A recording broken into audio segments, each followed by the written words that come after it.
के सामान कर दे छोड़न मैदान कमरा लगा के कावे मारो हकी जवान चोली के सामान कर दे छोड़न मैदान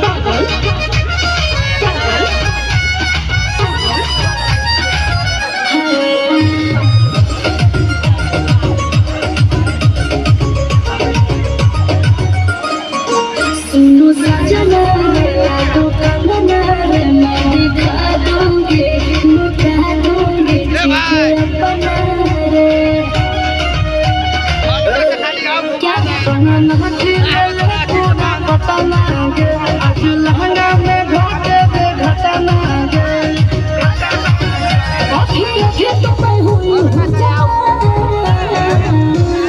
अच्छा जी